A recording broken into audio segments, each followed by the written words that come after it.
Welcome to Laughing Monkey Music. Today we have on Matt from Exhumed. How are you? I am doing all right, just on the road, headed towards Denver right now with Gruesome. So I'm underrested, unbathed, and living the dream.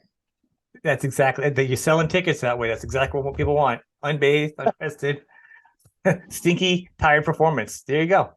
Right. Um, well, you're in like a lot of bands though too. I mean, is it a challenge to do all those bands?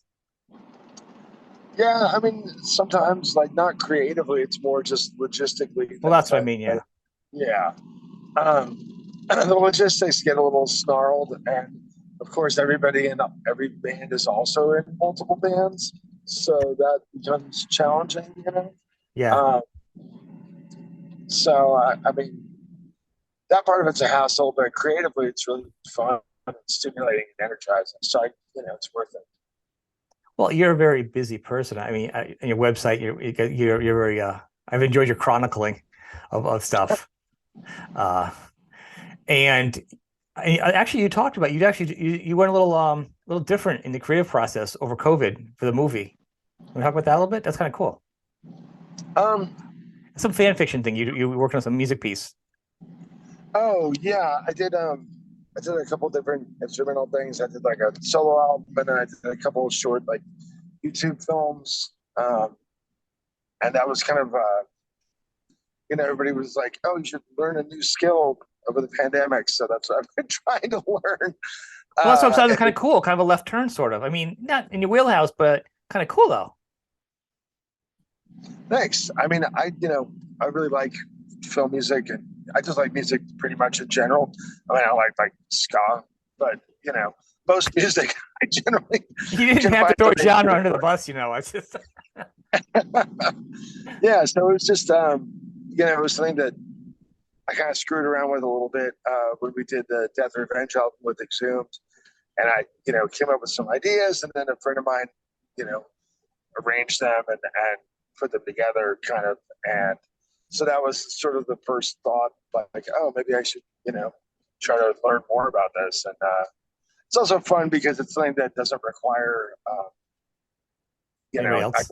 yeah, I can just do it by myself on my laptop, and I can do it, and when I don't want to wake up my wife or the dogs, I could just sit in a room and just work on my laptop quietly, and it's nice. It's become like really, it's a fun challenge, but it's also kind of relaxing.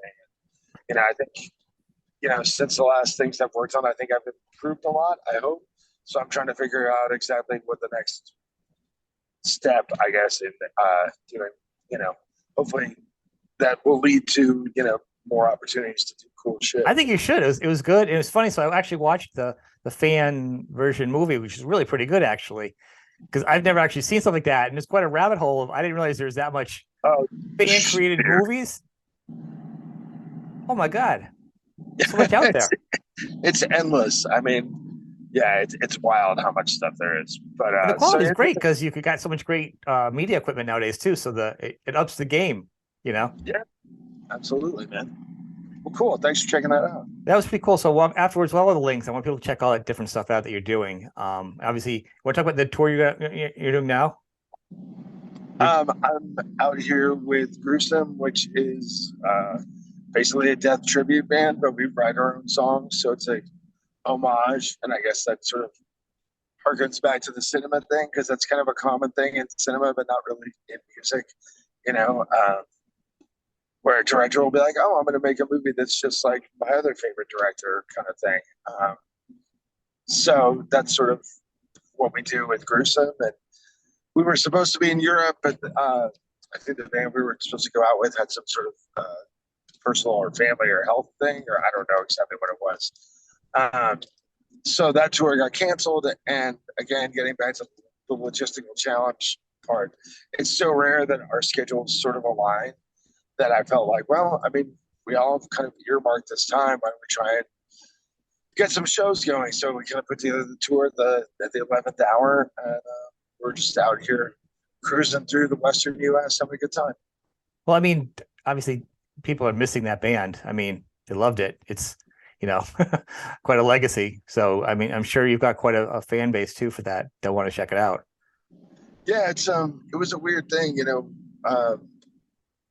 I was sort of, one of the minor people involved in doing the early Death to All stuff, and then Gus was also our drummer. Gus was really close friends with Sean Reiner, and he teched for Sean on some of the Death to All stuff, and so we were just talking about it, and I kind of jokingly was like, "Oh yeah, we'll just make up our own Death songs," and then yeah, 4 or 5 years later, or whatever, here we are, and yeah, it sort of just turned into a thing. Is that the same? But you also did another death tribute too, though, not to get confused, right? Yeah, well, that was a thing that kind of happened last year. Again, Gus and I did a show or two shows with Terry, who played on Spiritual Healing and Leprosy, and James Murphy, who played on Spiritual Healing. Mm-hmm. And after we did that, then Rick, who played on Leprosy, was hit up Terry and was like, "Do you think those guys would want to just do Leprosy live?" And again, Terry's in Obituary and Human Condition and all these different things. So it was like, well, shit, we have this window of time this summer where we could make it happen. And so we did a 3-week tour where we just played Leprosy and then some stuff from Scream Living Doors. So yeah, I kind of thought it'd be a fun thing to like dip my toe in this like death tribute realm, and now it's just become like a whole whirlpool of madness. Is it because of like the quality of work, just the demands and stuff? I was happy to see that because I went to death from the beginning. I used to intern for Relativity Combat Records, Sure. when I was in college in music college in like 90, 89, 90. So I had the promos of the death was that kind of stuff was coming out. Oh, that's awesome. Yeah, so I thought that was pretty cool that you guys did that to kind of keep it going because people aren't nowadays. It's not the same. Yeah. Right. I mean, for me, doing it, obviously, like I'm sort of, filling an unfillable role. And, the fact that Terry and Rick and James and Terry, specifically wanted me to be involved, that I guess makes me really happy and makes me feel like I'm doing something right, So, I don't know. If I was as a fan, it's like, how could you not do it? Well, that's the thing is, all these big shoes to fill. You have your own shoes. No one needs to fill what was there. You can't. It's like the Pantera thing. It's a tribute to celebrate who's around, so other people can enjoy it together of like-mindedness. Right. It's a celebration. People need to just kind of chill about, how they want to call things. Just enjoy the music, and if someone else can help keep the fire going, more power to you. Well, thanks, man. Yeah, it is definitely a celebration, and that's kind of I like to celebrate. I like to, try to stay positive. Yeah. That is, and it's really cool. You also have another album coming out with Exhumed too, and you got a new video just came out too, I believe, right? Carbonized. So you guys on that front, what's going on there? Yeah, we have the records coming out on October 21st. On Relapse Records, so everybody should buy 7 or 8 copies, and all that good stuff. So we're just kind of we're gearing up for the album release, and then we have a tour next month. So there's just all kinds of shit happening, moving parts all over the place. I know before you wrote about this COVID, maybe we can talk about it. Like, how are you preparing? Like, because it's a rough. I mean, your voice. You're not down tuning. You're not singing ballads. No, I mean, for the voice, I think I'm just so used to it after all these years. It's just kind of like it just is what it is. And I have a couple of things that I do. There's like a cough syrup that I use. I'll suck on cough drops, and I normally have like a little vaporizer that I bring, but I forgot it on this tour. But this tour is only 2 weeks, so it's not so bad. It's just one of those things that you kind of wake up in the morning and you just believe it's going to be there, and then it's there, and then it's an interesting skill set you have. I mean, because there's other people can do it, But to me, I can't even like yell at my kids and be like, I gotta sit down, I need to take a nap or something. It's not for everybody to do that. I mean, it's obviously a muscle and it's a skill. It really is a skill, and it's enjoyable to a lot of people, but it's still a hard thing to do. You're like, I can just scream. You can't just scream. You know what I mean? It's not like that to have the power for that long. So it just blows me away. Like, you know, it's not now, but you can sing along too. I mean, I don't honestly like unless we're playing a show or rehearsing for a tour or I'm recording. I don't ever like growl. Like I don't ever because it's just there is physical wear, and I can feel like you use different sort of parts of your throat to kind of grate against it. I don't know Mhm. exactly what the physical process is, but I can feel there's certain parts of my throat that are just it's not there. That pitch is no longer there. So I try to really, if I don't have to, I don't do it. Um, Intuitively, is that something you learned? Like when you started out, you were just screaming and blowing your voice out, and then you kind of yeah, figured out like, oh, there's a way I can manipulate my throat muscles and save myself. I mean, I don't know. I know that there's those videos and stuff now, like vocal instructors that show people how to do it. And I know I'm not doing it that way, the right way. I have a way that I don't know. It works for me, and it because I'll tell people. People ask me about it sometimes. I'm like, oh yeah, no, it hurts for sure. Like it's painful. I mean, it's not agonizing, but it's uncomfortable. And they're like, it's not supposed to hurt. And I was like, I don't know. I thought it was death metal. Like there should be some sort of pain and discomfort involved. I don't know. So I got my own way, and it's fine for me. But I have no idea like how people do it correctly or whatever. At the source. So you're obviously you're a big horror film person. Did you see the new movie Smile yet? Actually, just thinking about top of my head. I haven't yet, I'm and curious your thoughts on it. I always feel so bad because I do love horror, and I get asked about it a lot in the interviews. But prior to getting into horror and getting into metal, like I was a humongous like superhero comic book kid.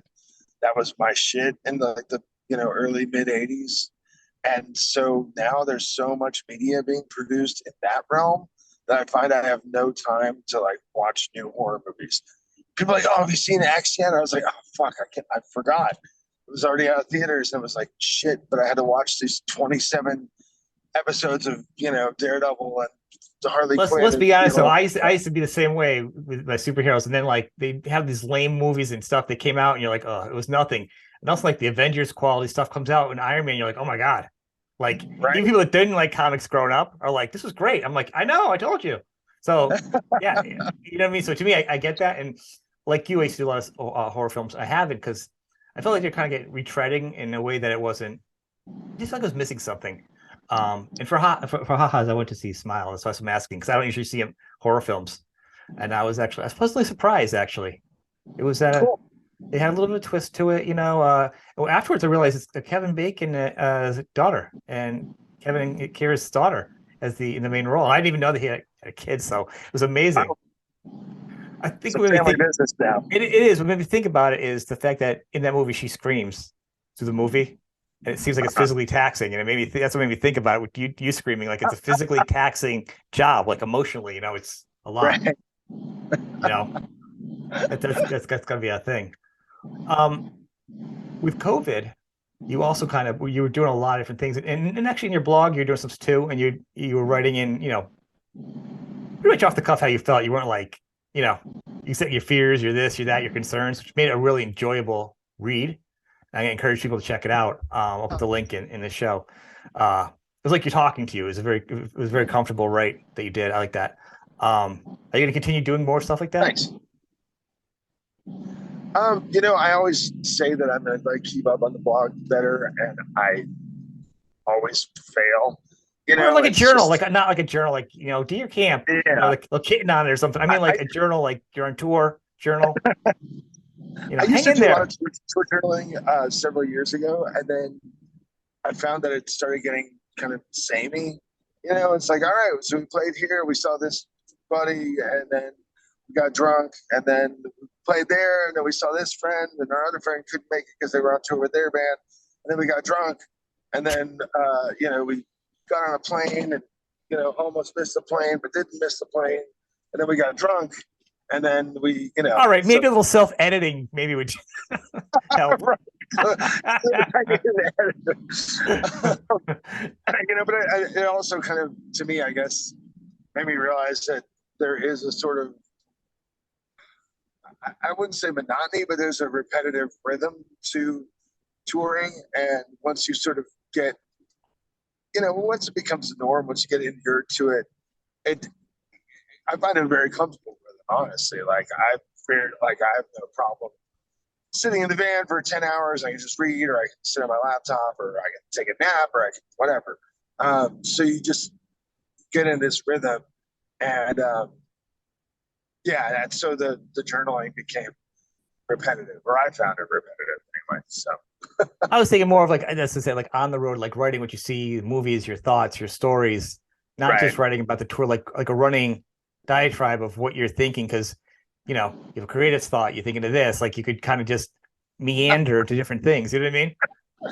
Well, I also during the pandemic I also had a short story published in a horror anthology, and so now I'm working on something longer, and that sort of tends to take, like, if I'm going to stand around, my wife should probably work on this. And then of course on the last tour I saw my laptop died and I lost like 10,000 words, so I was very upset about that. But I just picked it up actually over the last couple of days now that this tour is kind of off and running. So trying to like get caught up with where I was. So Are you that's, backing it up now? Are you backing yourself up now? well, I was backing my stuff up then, but I went through a period on tour of like 3 days where I didn't have good Wi-Fi. Yeah. And I was like, I'll just, put it on the cloud, it'll be good. And somehow I finally was like, oh, cool, I got Wi-Fi. This is gonna be awesome. And I sat down and I was like, why does the computer turn on? Like, this is bad. And, I just didn't want to pay $3,000 to like recover the fucking 10,000 words. I was like, that seems insane. Because I didn't really have that much else. It was like a pretty new computer, which got Yeah. replaced. It was all fine. But I just was like, I can't spend double what the computer costs Right. I get that. to get back to 10, And it doesn't cost that much to fix it either. An IT guy really costs nothing to get that information if you have the right tool. Yeah, that's what I thought. And I was expecting it to be a couple $100. I went to a couple different people and they're like, well, your hard drive's attached to your logic board, which is, I don't know. So yeah. just was the whole thing. You're better off walking away from it. That's cool. Are you gonna with the release next month of the album? Are we gonna like do any videos or anything else for it? There's one more single coming, and then I'm gonna be. We've been doing like guitar playthrough videos for the singles, so I have a thing for the carbonized one. I just need to sit down and edit it. You'd have 4 hours just time to sit and edit, and then whenever we do, when we go on tour, we usually make little funny short videos and shit promoting the shows. Our bass player Ross is really good with that stuff. He, I don't know if you saw the first video we did for Drain of Color, but he was really instrumental in getting the edits, the way that we wanted them and stuff. So I kind of let him spearhead that aspect of things because, he's way better at it than I am, and it's just, one thing off I play. Well, you guys are very do-it-yourself too. It's very much the punk mentality. I mean, you guys pretty much do everything in-house yourself. If you don't know, you don't have somebody do it, you learn how to do it. Do your own videos, do your stuff, keep it in, keep the cost down, keep the profit, And it really is like it's totally DIY. I mean, we own our own studio. We have a screen printing shop where we print a lot of our shirts. And obviously we own our van and our trailer and our gear, and we try to be, it's just about kind of having control over your own destiny, and not waiting around for somebody else to make something happen. It's like if we want to do something, it's a lot easier to simply just do it rather than go to a label, convince them it's a good idea, get the money. Yeah. Well, you're lucky too. You own your van because right now I've heard that it's not that easy to get average size touring vans and stuff. Dude, but there was a draw on them, right? I bought this van last year and it was such a fucking hassle. And it also didn't help that as I was buying the van, I had COVID and I couldn't leave the house. Oh, I read So that. Yeah, that's crazy. on the phone and on the internet, and our tour was about to start. And it was just one of the most stressful weeks of my life, honestly. But we're in the van now. It's all, it's You all know what I'm good. saying though? I mean, it was worth it. If you look back, it's less stress because now could you imagine trying to get a van? No, It wouldn't have happened. And you have an no, album. I mean, and you couldn't on either of your tours. And so, I mean, in the long run, you kind of probably beat out the stress by having that little stress. right, right. So it's just, you pick your battles, and you know, it's it's a luxury really to be in the position that we're in because at least we're a band that's successful enough to have the capital and have the wherewithal to do this. Yeah. And you know, so as much as I bitch about this stuff sometimes, I have to recognize that I'm very fortunate to be playing in a grindcore adjacent band singing about rotting corpses and being able to afford the overhead on a fucking recording studio and a fan payment and all this shit. So it's pretty good. Well, yeah, I'd say it is. Who's going on tour with you guys? It's got Uh, big, big. You guys have a long tour. I saw the list of all the places you're playing. It's gonna be a big tour. yeah, it's a 5 week long tour, and I kind of forgot that it was 5 weeks. So I had to tell my wife, like, well, I won't be home until immediately before Christmas. Sorry. She was like, just kind of rolled her eyes, like, God damn it. We've Just in got time to not have to shop for gifts. we've got a Holder and Vitriol for the whole tour. Holder has a new record coming out this month. Um, that's like a kind of like a raw black metal thing. Vitriol is like a really aggressive kind of. I mean, it's technical death metal, but it doesn't, to my ears, doesn't sound like what I think of when I think of technical death metal. Not like Yeah. Yeah, Nintendo noise. the titles get kind of weird for me at this point in my life. I'm like, I'm 52, man. Just let's kind of like pull it back a little bit, you know? And then we have the first leg of the tour is going to be opened by Molder, who's like an old school death metal band from Chicago.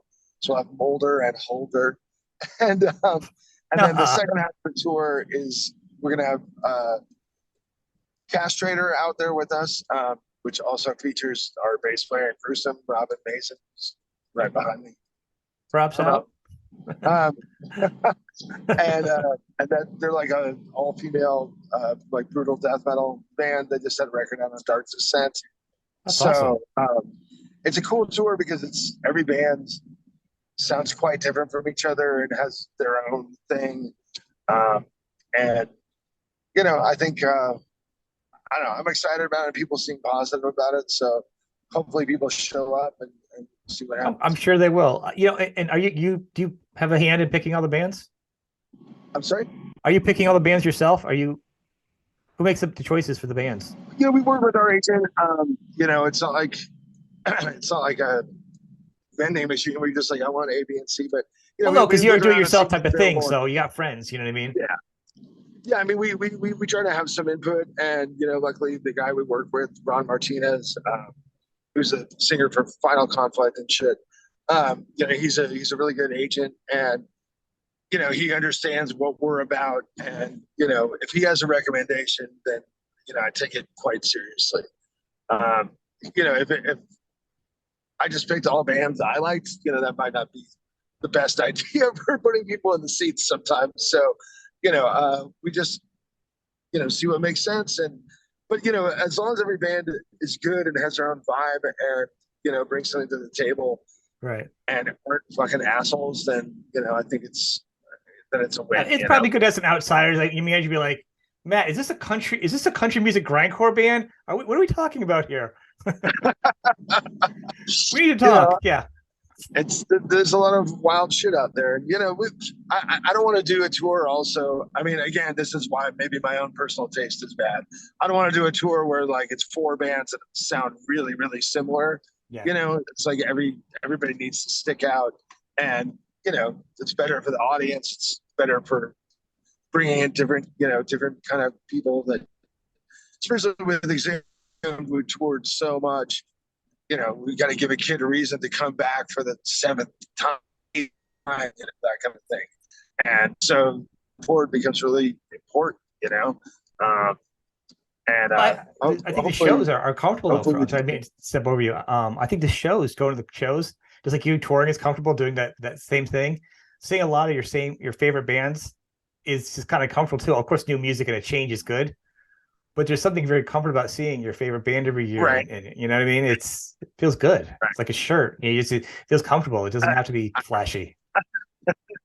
You I know. have had people tell me that, like during the first year of COVID, one of my friends messaged me, and she's like, "It's so weird that it's fall, and I'm not gonna like see you guys in a couple weeks. Like, what's going on? This is bizarre."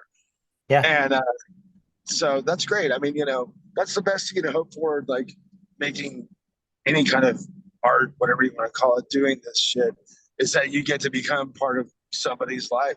Maybe somebody you'll never even meet. But I mean, because I know obviously you start as a fan, and I'm still very much a fan. And you think about how important all that shit is to you, and if you can fill that role for somebody else, I mean, that's really, it's kind of touching, really. Well, it is it cuts down to the most simple thing is if it makes somebody feel good or an emotion because music it can make you get Right. angry and get it out and then you feel better. It's still a positive. Like you can be sad, melancholy. Sometimes people like watch sad movies to feel melancholy, get it out of them because it's Yeah. a way of expressing yourself. So that's why all types of music are great. You know what I mean? There's nothing negative about anything.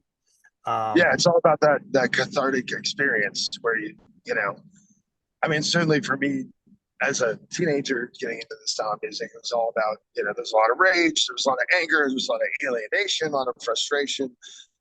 This really intense music is a good way to just get all those fucking feelings out. And, it's like playing a football game. At the end, you're fucking exhausted, you're tired, you're covered in sweat, but you feel a lot better. right. Yeah, that's fair. That's fair. So everybody check out. If see you on the road for Gruesome, see you when the band comes out, Exhumed, and check out the album in a couple of weeks. Probably 2 or 3 weeks. It'll be out. Sounds all right. Yeah. Yeah. All Awesome. right, man. I want to thank you for coming on the show. It's been really cool. Thanks for taking the Cool, man. time. Glad we were able to reschedule. Thanks for being flexible today. It's all good, And man. It's all good.